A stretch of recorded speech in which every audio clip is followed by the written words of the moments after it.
back, WNST, Towson, Baltimore, and Baltimore Positive. We are positively into football season. You know, I have naysayers after 30 years and 30 crab cakes. Actually, it was 41 crab cakes. And the naysayers say, you know, Nasty, you don't talk no football no more. You don't talk enough football. You got the governor and all these hot shots on and golf. You ain't talking no football. And I'm like, they have any football to talk about. The last time we played a football game in anger was 8 months ago. I've had a lot of things to talk about. I love talking football with football people. None that I like more than this guy. Mike Tanier visits Baltimore from time to time, but as you can see from his hat, and my mom and her father were raised in Philadelphia, Pennsylvania. Mike Tanier in South Philly, down at Passayunk in the Passayunk Diner, we call that a daddy-o hat. Do you call that a daddy-o hat over in Jersey? Just call it a hat. We just call it a hat. But your 30 crab cakes inspired me. I want to do 30 cheesesteaks, except that my cardiologist said no. My wife said no. Dude, I left Baltimore 148 pounds. I came home a tad up on 160, like 158, 159. Yeah. I tried to pass on French fries and potato chip. I mean, I mostly did. I mostly didn't get the sandwich, which would be the bread. Sometimes, you know how America is. Like you're a hearty Jersey guy, right? You go out to these places outside the city, and the first thing they did. This is my dad was from Scranton, Pennsylvania. The first thing we had on our kitchen table every night was a loaf of bread and butter, and so they start with that. Yeah. And that happened a lot, you know, a lot of places, and I had to abstain. And then these Greek places want to bring you desserts, and they're all good, right. You know. So I had to really. I was at the beach eating Thrasher's French fries and seeking soft serve frozen custard. You know, it was bad. I remember the crab joints down there. Basically, the menu's crabs and fries, crabs and fries, crabs and fries, coleslaw, and coleslaw. Right? Yeah, a cup of mayo. You know, cup of tartar sauce, cup of mayo with some cabbage in it. Dude, I don't ever go to Philly without getting a cheesesteak somewhere. And I've gotten into this thing. And, you know, Dick Girardi's my lifer friend. You know, I got a lot of Philly friends. He wants to take me to this Joe's place up on the north side. There's There's a lot. I've never had a Tony Luke's cheesesteak. There's a lot of places I haven't been. So I got to get back up to Philly. Unfortunately for the Philly cheesesteak places, I was in Philly. I was in Jersey. I saw Buffett on the 6th of August, and I used Cecil County as my crab cake day that day. I went up to Chesapeake City. But, dude, it's football season. You've been over in Philly. I text with the great Jim Schwartz, who has a home on the Eastern Shore this month. He is now in Tennessee. I saw Carson Wentz is no longer there. You know, Philly is a not-for-long place. Ask Doug Peterson. What's going on up there? It's a mess up there, right? Well, you know, it's stabilized now because we had this sort of rolling French Revolution coup in which Carson Wentz disappears and Peterson disappears and Schwartz disappears and everything. I thought you were a math teacher, not a history teacher. French Revolution might not be the best analogy, so we don't know. Well, Sirianni, Hurts, the people who are there now, I don't know what their future is, but the attitude there is positive. Everybody's engaged, everybody's working hard, everybody's staying positive. Hurts comes across like a leader. Sirianni, whatever his strengths and weaknesses are, the players do respond to him. He's out there, rah-rah. He gets comparisons to Dick Vermeil a lot, and that he's over in every practice in every room, talking the guys up a little bit. So I don't think this team is going to be very good, but the drama has ended. So the drama is gone now, and a lot of that was a Wentz drama mixed in with a Peterson drama and a Howie Roseman drama. Howie's still there, but it's all his guys underneath him at this point.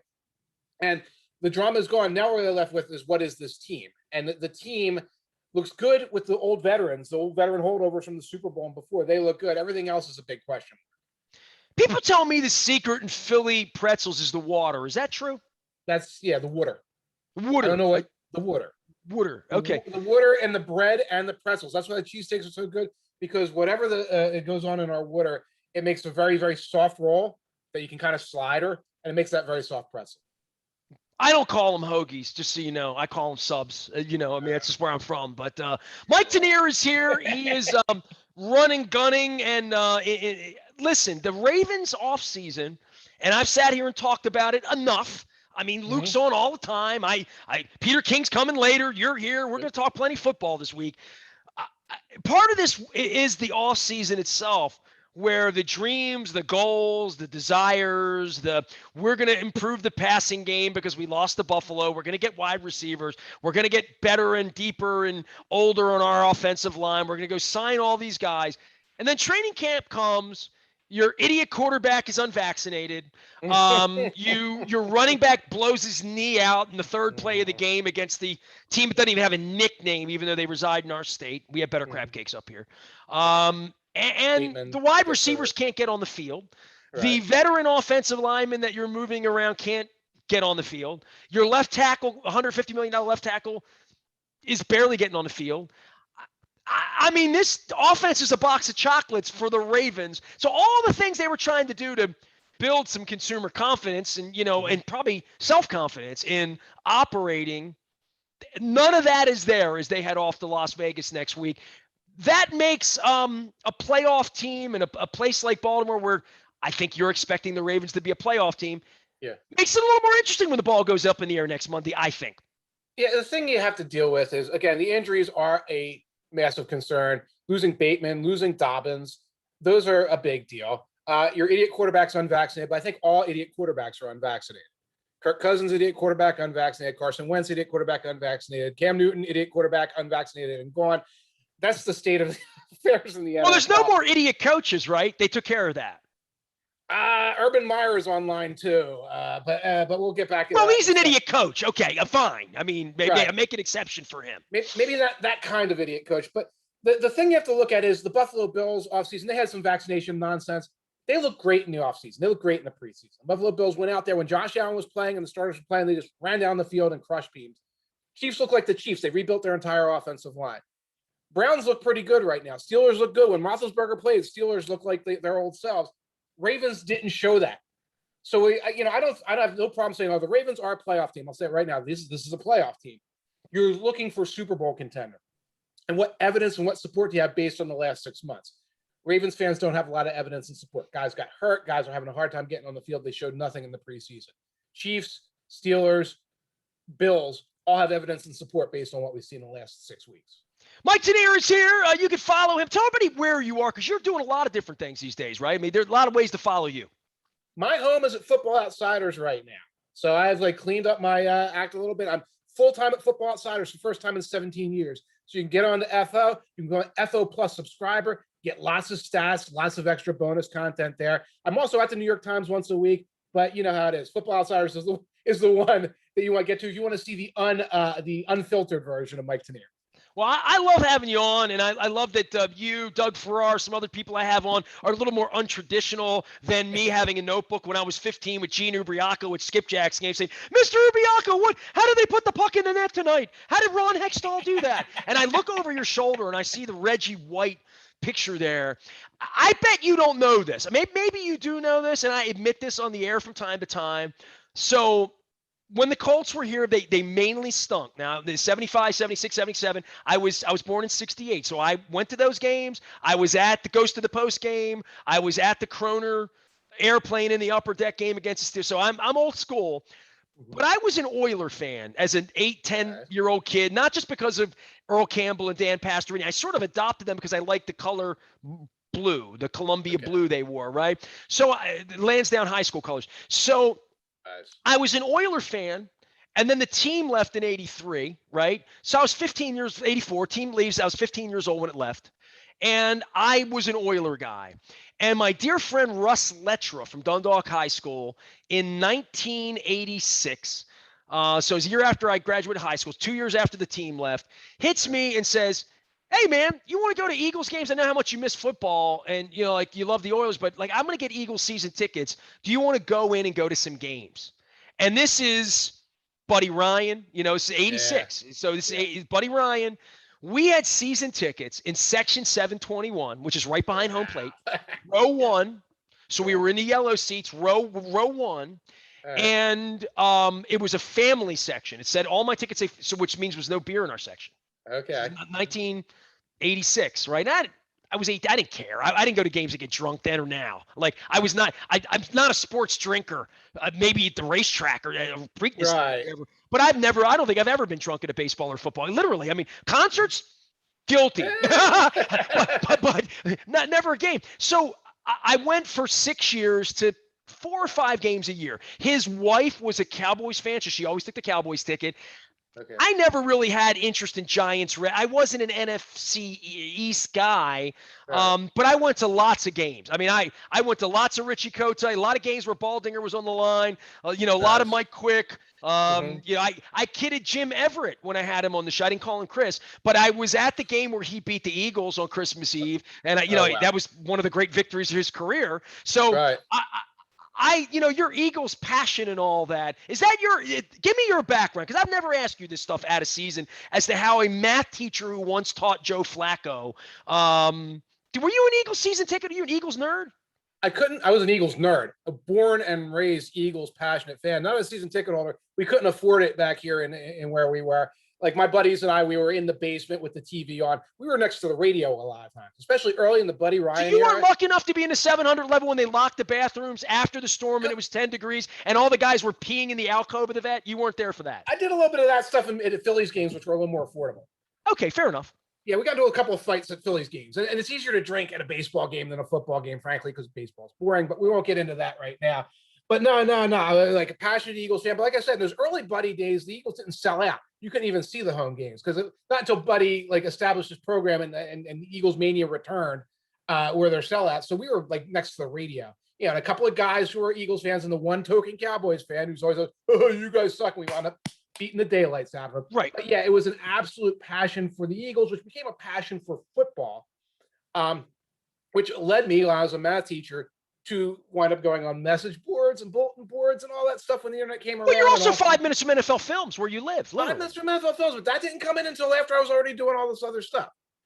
So fantasy football was a big deal. You remember in the 90s, fantasy football, you had to be like it wasn't like now where it's just all sitting on your phone. You had to go hunting all over the place to get the information. I was a huge fan of that. I started writing about it, writing weird little outlets, writing on the internet, just whoever would hear me. And one thing or another, the passion for football started with the Eagles turned into a career. Well, I love what you and Aaron do. I know we have Aaron Schatz on all the time. Aaron Schatz was introduced to me by Jim Schwartz in Indianapolis at the Combine in probably 2004 or 5. Yeah. And so, I started to get these conversations, if you want to get nerdy, are always better when Luke's involved. You know that because Luke is much more on the analytics side. But certainly for the Ravens in analytics and using this, Eric DeCosta and I have a long-term relationship. I remember 5-6 years ago, he was coming to me and talking to me a little bit about what baseball was doing, what the Astros were doing, and the Yankees were doing with analytics. And you guys were sort of the ones breeding that on the Football Outsiders, right? On the outside of now pretty well-used sort of statistical breakdowns in all sorts of ways came from the outside in football, right? That the insiders use technology that was developed and analytics that were developed and techniques that were developed outside the game. Right. And one of the things, Aaron, 2004, 2005, creating DVOA and things like that, coaches and assistant GMs and people like that start reaching out to him because the material was good. The material was useful. And we weren't crowing about it all over the internet. Like, oh, we talked to such and such, whatever. Fast forward a few years later, the Ravens were one of the teams with the most robust analytics departments in the NFL, and they hired their people off the internet. So they didn't go on some search or bring somebody in. They were hiring people off the internet who were doing good work, who were doing smart work, weren't necessarily blowing their own horns a lot, but people who were out there. What is smart work? Smart work is where you do analytics, you analyze them, and you analyze your own flaws and the flaws in your techniques and your limits as much as you analyze your results. So when you say, we made this conclusion, the team should always go for it on 4th down. And you come to that conclusion. When you write about it, when you talk about it, you also say, this assumption is based on the idea that kickers can only aim this percent. We don't have the data on this and that. So this could be wrong if we made assumption A, B, and C, they're wrong. If you're doing all that smart work, people who understand both football and math know you're doing it. If you just put together a thing and say, I have a conclusion, I'm going to yell, scream across the internet, people notice that. Maybe you get clicks and maybe you get a job and maybe you write an article about it. But you don't survive for 16, 17 years. You don't get jobs with teams. You don't become a leader in the industry as Aaron Schatz has become. Would it be a goal of yours to work in the game? I mean, because it's getting to that point that And I go back to baseball 30 years ago. There's a guy named Eddie Epstein that was a stat guy with the Orioles, sort of post Weaver during the Roland Heeman kind of era. When Baltimore guy went on to work for the Padres, Tony Gwynn, that era. I don't know where Eddie is. If anybody sees Eddie, give him my love. I haven't seen him in a while. I'm still very much in touch with Freddie Ullman, who out in San Diego has been the assistant GM since Fred Ullman ran the Orioles 30, 40 years ago, right? But in baseball, I think it's been brought out more, and we've seen shifts. It's very optical in baseball as to, this is what they think, this is what they're going to do. Right. With the football side of this and probability and math and all of the things that I had trouble with algebra too. I would have been over at Mr. Tanier's house bringing muffins, to sit in your kitchen so you could teach me variables, because I really struggle with algebra too. I literally, so I never made it to and it's not that I don't understand it, but I understand it's sort of like the virus. I'm just going to trust scientists on it instead of trying to dedicate my whole life. I own a radio station. I don't really know how that tower makes the thing in your radio work. If I had to explain that, I would call it mystical rocks or something. You know what I mean?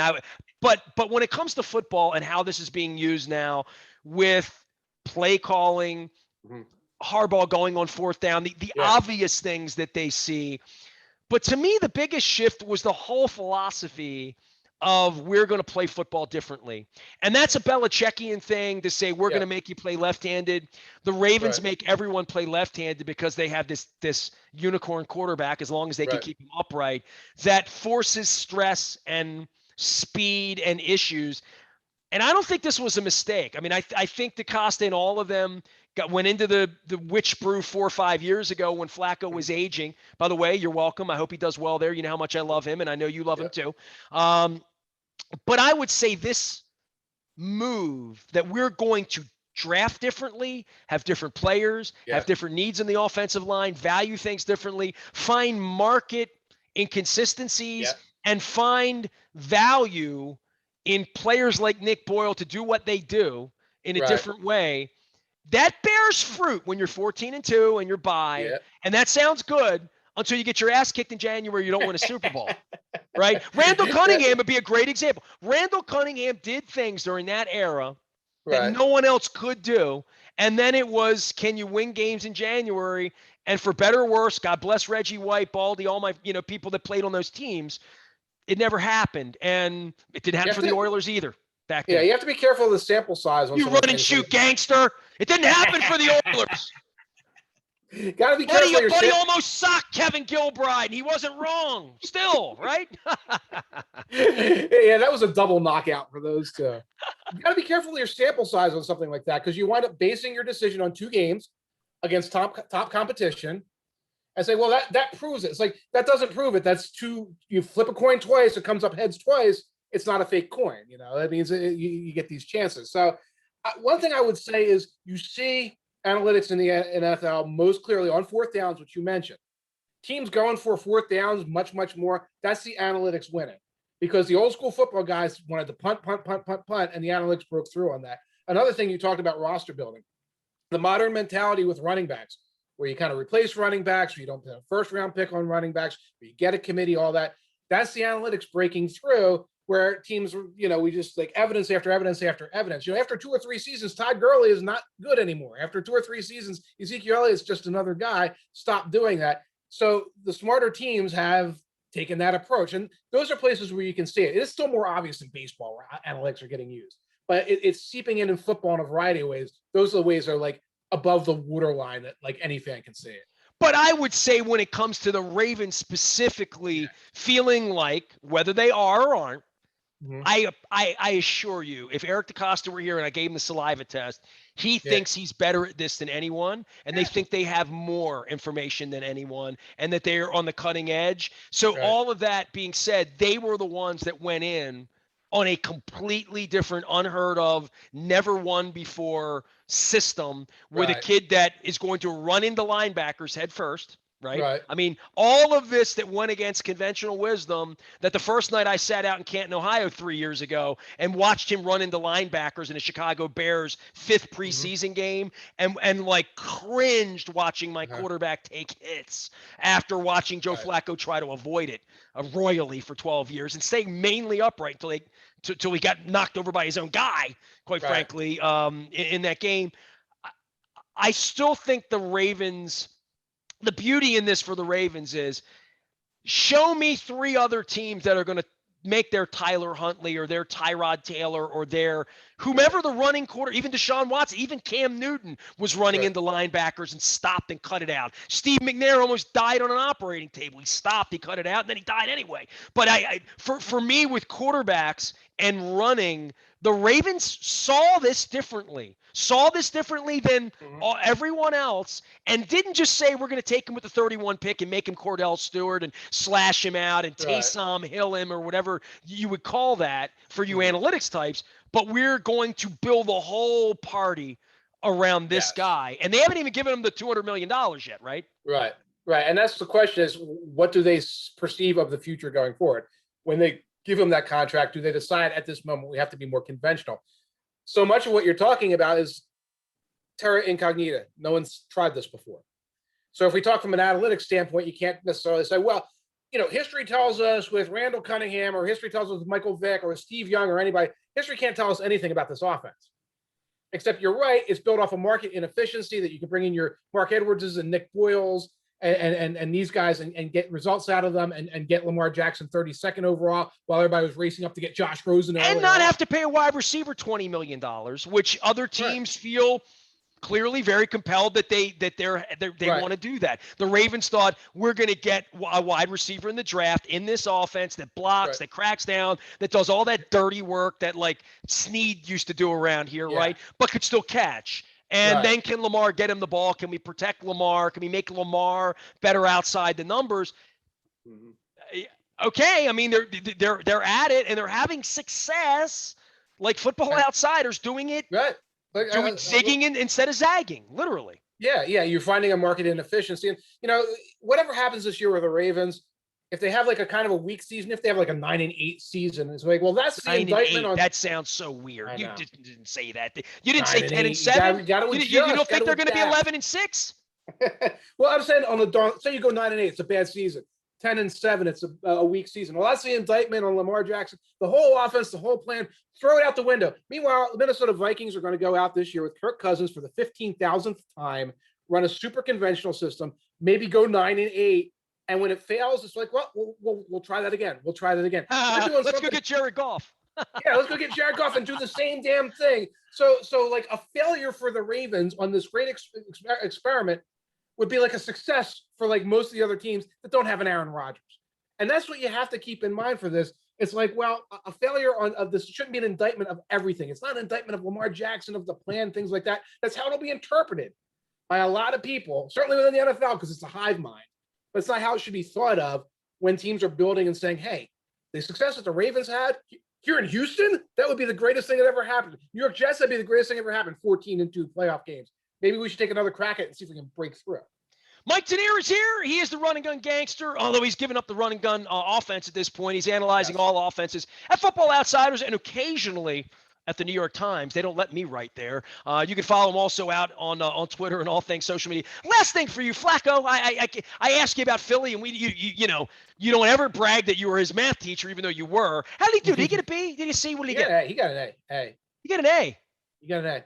Oh, okay. Well, it's okay. He was a heck of a math student. All the Flaccos were incredible math students. His brother Johnny was better than him. I'm going to tell you right now. His sister Stephanie was better than him in math. We're not going to talk about Mike, but Joe is a really good.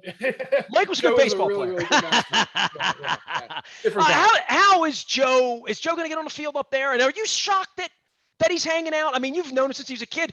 I'm not shocked that he's playing for the Philadelphia Eagles and living at home. He might do this for 4 more years if they let him. Did get to see the whole family running on the field a couple times when I was up there on camp, all the little Flaccos and that would make me cry. I saw a picture of it and I liked it. Yeah, no, it's just really, and that's a really nice thing for him. He shouldn't, if everything goes according to plan, he's not getting on the field. Jalen Hurts is the starting quarterback here, but there's an opportunity for him to be here. He's an insurance policy. They also have Gardner Minshew up here. Again, the Eagles, I don't think the Eagles are going anyplace. I think his job right now is to kind of mentor Jalen Hurts, and we'll see how that goes. They gave Jaworski's number. How bad can it go? Yeah, that's it. Mike Tanier is here. I apologize for being tardy on you yesterday. I do appreciate you picking up the slack and coming in. And guys like you that are like real friends of mine in the real world know about this crab cake thing. And now, like, when you come to Baltimore, it's going to be like, you got to take me to Fadley's, you got to take me to Costas. So, I am happy to oblige with you, Running Gun Gangster. Great hat, by the way.